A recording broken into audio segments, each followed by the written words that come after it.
উপস্থিত সম্মানিত মুসল্লিয়ান কিরাম, সর্বপ্রথম সেই মহান রব্বুল আলামিনের দরবারে শুকরিয়া জ্ঞাপন করি যে মহান রব্বুল আলামিন আমাদেরকে জুমআর নামাজ আদায়ের উদ্দেশ্যে মসজিদে আসার এবং বসার তৌফিক দিয়েছেন। সেই মহান রব্বুল আলামিনের দরবারে সকলে শুকরিয়া আদায় করে পড়ি আলহামদুলিল্লাহ। आक़ा नामदार ताजदार मदीना सरकार दो आलम रसूल अकरम हज़रत मुहम्मदुर रसूलुल्लाह शकलपुरी सल्लल्लाहु अलैहि वसल्लम। सम्मानित प्रिय हाजिरिन, अल्लाह पाक रब्बुल आलमीन अशेष मेहरबानी जे अल्लाह पाक रब्बुल आलमीन दुनियाबी सकल व्यस्तता थेके फारेक करे, दुनियाबी सकल विपद आपद थेके मुक्त करे, दुनियार যত ঝামেলা আছে সকল ঝামেলা থেকে মুক্ত করে আমাদেরকে নামাজ আদায়ের উদ্দেশ্যে আসার তৌফিক দিয়েছেন। এই জন্য আমরা আরেকবার শুকরিয়া আদায় করে পড়ি আলহামদুলিল্লাহ। সম্মানিত প্রিয় হাজিরিন, আল্লাহ পাক রব্বুল আলামিন তার পবিত্র কুরআনুল কারীমের মধ্যে ইরশাদ করেন, لئن شكرتم لأزيدنكم ولئن كفرتم إن عذابي لشديد। বান্দা, যদি তোমরা নিয়ামত পাওয়ার পরে সেই নিয়ামতের শুকরিয়া আদায় করো, আমি আল্লাহ তাআলা তোমাদের নিয়ামতকে আরো বাড়িয়ে দেব। সকলে পড়ি সুবহানাল্লাহ।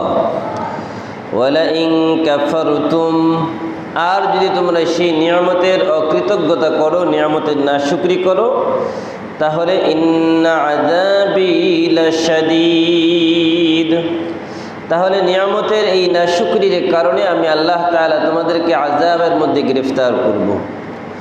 আল্লাহ তাআলা আমাদেরকে কি কি নিয়ামত দিয়েছেন আমরা যদি একটু নিজের দিকে লক্ষ্য করি, যে আল্লাহ পাক রব্বুল আলামিন এরকম অসংখ্য মানুষ বানিয়েছেন যারা বিকলাঙ্গ, যারা চলতে ফিরতে পারে না, যারা অসুস্থ, হাসপাতালের বেডে শুয়ে আছে, হয়তো কেউ কারো হাত নাই, কারো পা নাই, কেউ অন্ধ, কেউ দুনিয়ার আলোই দেখতে পারে নাই। এইরকম অসংখ্য মানুষ রয়েছে।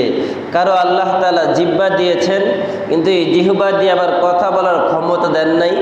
আল্লাহ কাউকে কান দিয়েছেন, কিন্তু কান থাকার পরেও শ্রবণ শক্তি আল্লাহ তাআলা তাকে দেন নাই। আল্লাহ তাআলা এইরকম অসংখ্য নিয়ামত মানুষকে দিয়েছেন। তো আল্লাহ তাআলা একজন মানুষকে সকল নিয়ামতগুলো যাদেরকে দিয়েছেন আর যাদেরকে দেন নাই, দুইজন মানুষের মধ্যে পার্থক্য আছে না নাই? অবশ্যই আছে।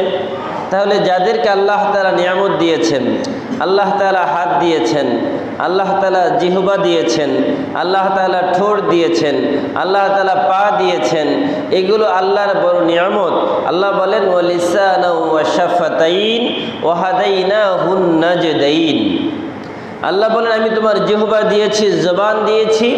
এটা আমি আল্লাহ তাআলা আবার অনেককে জিহ্বা দেওয়ার পরেও ওই জিহ্বা দিয়ে সে বাক শক্তি তার নাই, সে কথা বলতে পারে না। এইরকম বোবা মানুষ আমাদের সমাজে আছে। সুতরাং যাদেরকে আল্লাহ তাআলা কথা বলার শক্তি দিয়েছেন, হাত দিয়ে কাজ করার ক্ষমতা দিয়েছেন, পা দিয়ে চলার ক্ষমতা দিয়েছেন, কান দিয়ে শ্রবণ করার শক্তি দিয়েছেন, আল্লাহ তাআলার তাদের শুকরিয়া আদায় করার দরকার আছে না কি বলেন? এই জন্য আমরা আরেকবার শুকরিয়া আদায় করে পড়ি আলহামদুলিল্লাহ। সম্মানিত ভাইরা, রমজান মাসের পরে শাওয়াল মাস শেষ, জিকাদা মাস চলছে, এরপরে জিলহজ মাস। খুব অল্প সময়ে আল্লাহ তাআলা রমজান মাসটা ইবাদতের মৌসুম দিয়েছিলেন। এরপরে একের পর এক যে মাসগুলো এসেছে, এগুলোকে আশহুর হরজ, এগুলোকে হজের মাস বলা হয়। হজের মাস মূলত তিনটি, যদিও কাজ হয় মাত্র কয়েকদিন। জিলহজ মাসের কয়েকদিন কাজ হয় হজের মূল কাজগুলো,